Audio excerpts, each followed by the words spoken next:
주말 버지니아에서는 대규모 시위가 벌어져 유혈 사태로 치달으면서 3명이 숨지고 30여 명이 다쳤습니다. 트럼프 대통령은 버지니아주에서 벌어진 폭력 사태에 대해 백인 우월주의자들을 전격 비난했습니다.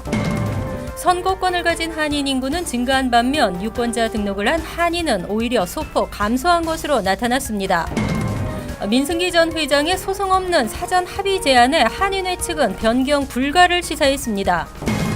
파워볼 잭팟 규모가 4억 달러를 넘어섰습니다. 이상은 이 시각 주요 뉴스입니다. 여러분 안녕하십니까? KBN 뉴스입니다. 주말 버지니아주에서는 대규모 시위가 벌어져 유혈 사태로 치달으면서 3명이 숨지고 30여 명이 다쳤습니다. 버지니아 주지사는 비상사태를 선포하고 주 방위군 투입 계획도 밝혔습니다. 워싱턴 DC에서 100마일 정도 떨어진 버지니아 샬렛스빌 타운의 백인 우월주의자들은 타운 의회가 로버트 리 장군 동상 철거를 결정하자 이에 항의하는 시위를 계획하고 12일 6천여 명은 피와 영토라는 구호를 외치며 행진을 벌였습니다. 이 같은 시위가 전개되자 현지 시민과 학생들로 구성된 반인종주의자들이 맞불 시위를 벌이면서 시위는 유혈 충돌 사태로 이어졌습니다. 또 백인 우월주의자로 추정되는 한 남성이 반인종주의 시위대를 향해 차를 돌진하면서 폭력 사태는 격화됐습니다. 이 사고로 현장에 있던 여성 1명이 숨지고 19명이 부상을 당했습니다. AP통신은 제임스 알렉스 필즈 주니어로 알려진 이 남성이 도주하다 체포됐다며 2급 살인과 뺑소니 등의 혐의가 적용됐다고 보도했습니다. 법무부는 이번 차량 돌진 사고를 인권 침해 사고로 조사하겠다고 밝혔습니다. 경찰은 최루탄을 발사하며 시위대 해산에 나섰고 맥컬리프 주지사는 시위가 악화되면 주 방위군도 투입하겠다는 입장을 밝혔습니다. 경찰은 이번 사태 진압 과정에서 13일 현재 총 3명을 체포한 상태이며 시위 진압을 지원하기 위해 출동했던 경찰 헬기가 추락하면서 조종사 1명과 경찰관 1명 등도 사망했습니다. 트럼프 대통령은 휴가 중 긴급 백악관으로 복귀하면서 버지니아주에서 벌어진 폭력 사태에 대해 백인 우월주의자들을 전격 비난했습니다. 14일 트럼프 대통령은 지난 12일 버지니아주 샬럿스빌 폭력 시위에 대해 폭력과 편견은 미국에서 설 곳이 없다고 말한 것으로 CNN 등은 전했습니다.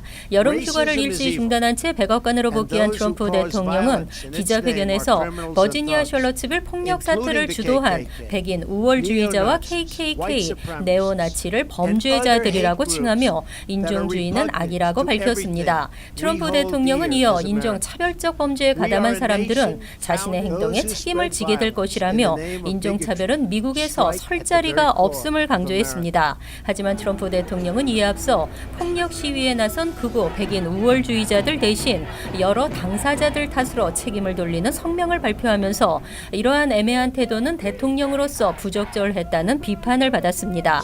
트럼프 대통령은 우리는 하나의 국가로서 잘못하고 있는 것이 무엇인지 알아봐야 한다고 덧붙였습니다. 한편 이날 트럼프 대통령은 뉴저지 배드민스터에서 휴가를 보내던 중 중국의 지적재산권 위반 관련 행정명령에 서명하기 위해 백악관으로 일시 복귀했습니다. 다음 달 10일 실시되는 뉴욕주 예비선거를 앞두고 시민참여센터가 한인 유권자 현황을 발표했습니다. 선거권을 가진 한인 인구는 증가한 반면 유권자 등록을 한 한인은 오히려 소폭 감소한 것으로 나타났습니다. 보도에 지한샘 기자입니다. 시민참여센터는 오늘 2017년 뉴욕주 한인 유권자 현황을 발표했습니다. 집계에 의하면 한인 인구 13만 8천여 명 중 선거권을 가진 한인은 8만 1,916명으로 지난해보다 15.1% 증가했지만 유권자 등록을 한 숫자는 4만 4,290명으로 오히려 3.8% 줄어들었습니다. 연령별로는 40대가 7,998명으로 가장 많았으며 30대, 60대, 50대 순으로 나타났습니다. 가입 정당은 54.5%가 민주당이며 공화당은 14%, 28.5%는 미가입 상태입니다. 한인 유권자의 거주지는 퀸즈 지역이 전체 유권자의 43.6%에 해당하는 19,322명으로 압도적으로 많았습니다. 한편 시민참여센터는 이번 주 금요일 오후 7시에 플러싱 제일교회 비전센터에서 19선거구와 20선거구에서 뉴욕시의원에 도전하는 후보자 초청 토론회를 개최합니다. 후보자들로부터 한인 커뮤니티에 대한 이해를 구하고 주요 쟁점에 대한 후보자들의 견해를 듣는 시간으로 한인들의 많은 참석을 당부했습니다. KBN 뉴스 지한샘입니다. 지난주 뉴욕 한인회와 민승기 전 회장이 비밀리에 접촉을 가진 것으로 알려졌습니다. 민승기 전 회장이 먼저 만남을 제안했으며 민 회장은 소송 없이 사전 합의를 제안한 것으로 전해졌습니다. 민승기 전 뉴욕 한인 회장은 이달 초 뉴욕 한인회에 먼저 전화를 걸어 만남을 제안했으며 실제 지난주 뉴욕 한인회 이사장 찰스 윤 변호사와의 비공개 회동을 가진 것으로 알려졌습니다. 민 전 회장은 이 자리에서 자신의 $30만 공금 유용 의혹에 대해 억울한 입장을 표명한 것으로 전해졌습니다. 민 회장은 이에 대해 일정 부분은 반환할 의사가 있다며 소송 없이 사전 합의를 하자는 제안을 했다는 후문입니다. 구체적인 액수는 알려지지 않고 있지만 $2만 가량으로 전해지고 있습니다.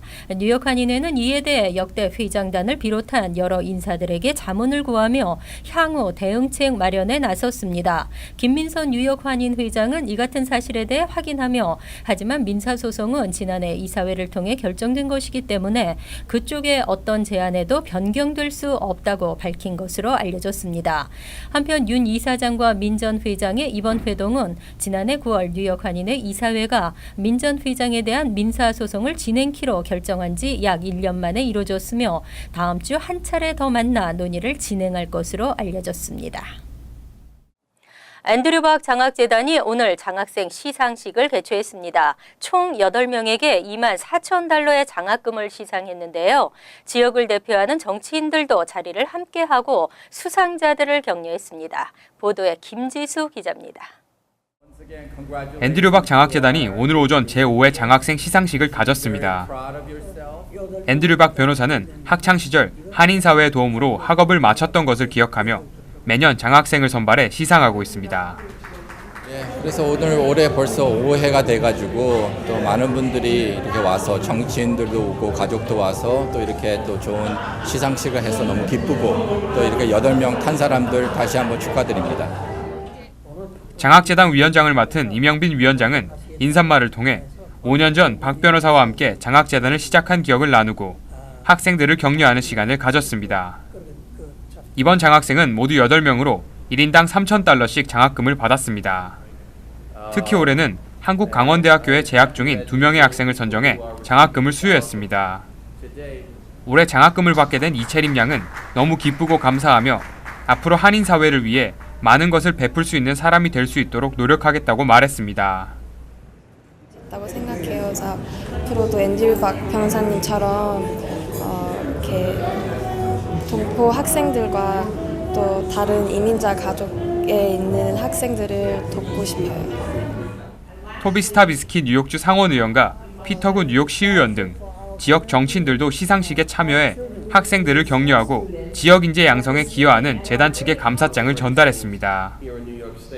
앤드류 박 변호사는 더 많은 학생들에게 장학금을 주지 못하고 있는 것이 미안하고 아쉽다며 학생들에게 더욱 큰 도움을 줄 수 있는 재단이 될 수 있도록 노력하겠다고 밝혔습니다.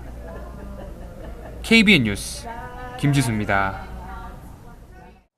트럼프 행정부 출범 이후 강도 높은 불체자 체포와 추방이 이어지고 있습니다. 하지만 실제 추방 건수는 전 오바마 행정부 시절에 비해 오히려 줄어든 것으로 나타났습니다. 11일 워싱턴 포스트는 연방이민세관 당국이 지난 6개월 동안 10만 5천 명의 불법 이민자를 추방했다고 보도했습니다. 이 중 58%는 범법 이민자이고 42%는 단순 불체자로 나타났습니다. 그런데 이 같은 수치는 전년 동기 12만 1,170명보다 13%가 급감한 것입니다. 트럼프 대통령은 취임 후 200에서 300만 명의 범법 이민자를 추방하겠다며 강도 높은 반이민 정책을 펼치고 있습니다. 하지만 실제 추방 건수는 오바마 시절에도 미치지 못한다는 분석입니다. 존 샌드워그 ICE 전 국장은 트럼프 행정부가 멕시코 장벽 건설을 공언한 데다가 이민 단속을 강화하면서 불법 국경 밀입국이 크게 줄었기 때문에 불체자 추방도 줄어들었다고 그 이유를 분석했습니다. 실제 오바마 전 행정부 시절 추방 이민자의 대다수는 국경 밀입국이었습니다. 또 단순 불체자 체포 급증으로 이민법원의 적체 현상이 심화된 것도 범법 이민자를 포함한 전체 이민자 추방이 급감한 이유로 꼽히고 있습니다. 멕시코 당국에서도 추방을 우려하는 자국민의 문의는 기하급수적으로 늘고 있지만 실제 미국에서 추방된 멕시코인들의 수는 지난해와 같거나 오히려 소폭 감소했다고 전했습니다. 휴가를 마친 트럼프 대통령이 맨해튼을 방문합니다. 트럼프 타워 일대 보안이 대폭 강화되고 미드타운 일대에는 차량 통행이 제한됩니다. 13일 오전부터 16일 오후까지 트럼프 타워 일대 보안이 대폭 강화되고 미드타운 일대 일부 도로에 차량 운행이 제한됩니다. 이 기간 트럼프 대통령이 맨해튼을 방문할 것으로 알려진 가운데 정확한 일정은 알려지지 않았지만 13일 오전쯤 맨해튼에 도착해 3일간 머문 뒤 16일 오후 워싱턴 DC로 떠날 것으로 보입니다. 일주일 전 뉴저지 배드미니스터에 있는 자신의 골프장으로 휴가를 떠난 트럼프 대통령은 이곳에서 바로 맨해튼으로 이동할 것으로 알려졌습니다. 이에 따라 미드타운 이스트 57스트리트와 5애비뉴 일대 대규모 교통 대란이 예상됩니다. NYPD는 13일 자정부터 6애비뉴에서 메디슨 애비뉴 사이 58스트리트, 5애비뉴에서 메디슨 애비뉴 사이 55스트리트 도로를 전면 폐쇄할 계획입니다. 5애비뉴는 남쪽 방향 차량 통행만 허용되고 5에서 6애비뉴 사이 56스트리트 차량 통행은 일부 제한될 예정입니다. 또 각 보안 검색 에서는 통행 차량에 대해 무작위 검문도 실시됩니다. 한편 트럼프 대통령의 맨해튼 방문 보안 경호비는 하루당 최소 30만 달러로 추산됩니다. 대학은 지성의 산실, 졸업 후 유용하게 쓰여지지 않는 지성은 더 이상 지성으로서의 가치가 없는 시대입니다. 뉴저지주에서 대학 등록금 대비 졸업 후 수익률이 가장 높은 대학으로 스티븐스 공대가 꼽혔습니다. 연방교육부는 최근 뉴저지주 내 대학 졸업생 10년 후 평균 연봉 통계를 발표했습니다. 1위는 평균 연봉이 83,700달러를 기록한 스티븐스 공대, 2위는 77,900달러로 나타난 프린스턴 대학, 뉴욕의 뉴저지 공대는 64,500달러로 3위를 기록했습니다. 다음은 유잉의 더 칼리지 오브 뉴저지 56,000달러, 러커스대 54,500달러로 각각 4위와 5위를 기록했습니다. 여섯 번째는 51,100달러를 나타낸 사우스 오렌지의 세턴 홀 대학이 차지했습니다. 이어 저지시리의 피닉스 대학이 7위, 메디슨의 드류 대학이 8위, 웨스트 롱 브랜치의 맘모스 대학이 9위, 로렌스빌의 라이더 대학이 10위 등의 순으로 나타났습니다. 지난 2월 조사에서 신입 연봉이 78,000달러, 중간 연봉 143,000달러를 기록한 LA 동부에 위치한 하비머드 칼리지가 전국에서 졸업 후 연봉을 가장 많이 받는 학교로 나타났습니다. 한편 기회의 땅 미국에서도 경쟁이 치열해지면서 무급이라도 대학 1학년 때부터 인턴십을 시작해야 나중에 좋은 직장 오퍼를 받을 확률이 높은 것으로 나타났습니다. 파워볼 잭팟 규모가 4억 달러를 넘어섰습니다. 12일 추첨에서 또다시 1등 당첨자가 나오지 않았습니다. 3억 5,600만 달러가 걸린 12일 파워볼 추첨 1등 당첨자의 번호는 20, 24, 26, 35, 49 그리고 파워볼 19였습니다. 하지만 1등 당첨자는 나오지 않았습니다. 다음 추첨일은 16일 당첨 예상 금액은 4억 3천만 달러로 치솟았습니다. 일시불 현금 수령을 선택할 시 세금을 제외하면 2억 7,340만 달러를 받게 됩니다. 파워볼 숫자 19를 제외한 나머지 5숫자를 모두 마친 2등 당첨자는 뉴욕과 캘리포니아, 일리노이주, 텍사스 등에서 나와 100만 달러의 상금을 수령하게 됐습니다. 파워볼은 지난 6월 10일 이후로 잭팟이 터지지 않고 있습니다. 파워볼 잭팟이 터질 확률은 2억 9,200만 분의 1입니다. 한편 3억 9,300만 달러가 걸린 메가밀리언 잭팟 번호는 23, 33, 53, 56, 58과 메가볼 6이었으며 복권은 일리노이주 시카고 인근 닉스 바베큐에서 판매된 것으로 밝혀졌습니다.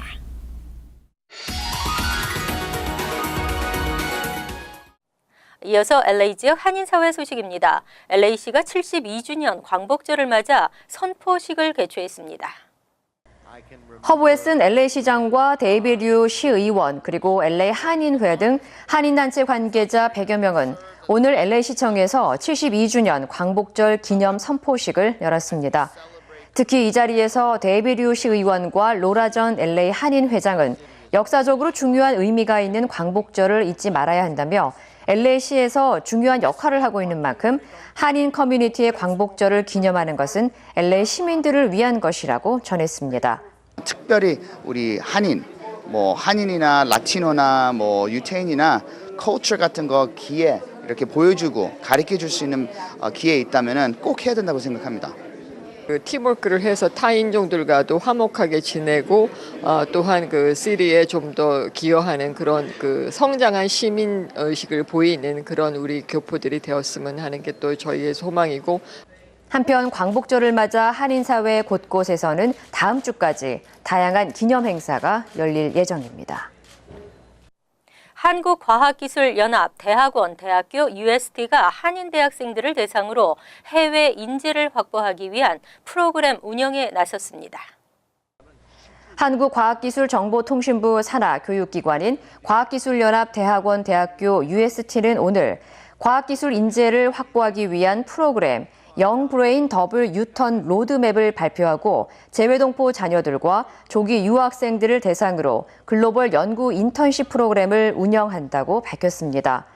글로벌 연구 인턴십 프로그램은 학생들이 방학 기간 동안 한국 UST 캠퍼스에 배치돼 연구과제 참여와 지도교수 멘토링 등 다양한 경험을 쌓을 수 있으며 항공권을 비롯해 숙박시설 그리고 생활비 등이 무료로 지급됩니다. 한편 UST 영브레인 더블 유턴 로드맵과 글로벌 연구 인턴십에 대한 자세한 사항은 UST 홈페이지에서 확인할 수 있습니다. 간추린 소식입니다. 추방 위기에 몰린 커네티컷 거주 한인 여성 세라정 쿠빌 씨의 추방을 막기 위한 교회 서명 운동이 전개되고 있습니다. 이민자 보호교회 대책위원회는 11일 시민참여센터 법률 대책위와 긴급회의를 열고 이같이 결정했습니다. 정 씨는 과거 이민국 출두 연락을 받지 못해 벌써로 받았던 추방 판결을 다시 재판해달라는 내용을 법원에 요청해둔 상황에서 이민국으로부터 오는 9월 27일까지 미국을 떠나도록 추방 명령을 받았습니다. 뉴욕시 보건국은 11일 50대 미만의 한 시민이 웨스트나일 모기에 물린 것으로 확인돼 맨해튼 병원에 입원 중이라고 밝혔습니다. 이 환자는 평소 지병이 있었으며 현재 위독한 상태로 알려졌습니다. 올드러 스테튼 아일랜드에서 웨스트나일 바이러스를 보유한 모기가 처음으로 발견됐지만 감염 환자는 이번이 처음입니다. 보건국은 바이러스 감염 환자가 더 늘어날 수 있다고 경고했습니다. 뉴욕주가 지난 1일 동안 주 전역에서 과속과 안전운전 위반 집중 단속을 실시해 위반 티켓 2만 장을 발부한 것으로 나타났습니다. 9,000장이 넘는 속도 위반 티켓이 발부됐으며 부주의 운전 348장 등 총 2만 1,148장의 티켓이 발부됐습니다. 또 음주운전 234명을 체포했습니다. 같은 기간 268건의 인명피해 교통사고를 처리했는데 5명이 사망하고 393명이 부상당한 것으로 집계됐습니다. 11일 오후 4시 45분쯤 한인들도 많이 이용하는 뉴저지 레오니아 브로드애비뉴 선상 주유소에서 대낮에 권총으로 종업원을 협박한 뒤 현금을 강탈해 달아나는 사건이 발생했습니다. 레오니아 경찰은 용의자가 범행 후 차를 이용하지 않고 걸어서 도주한 정황에 주목, 이 지역 인근에 살고 있다고 보고 수사를 진행하고 있습니다. 용의자는 5피트 6인치 키에 호리호리한 체형으로 알려졌습니다. 환율과 증권 소식입니다.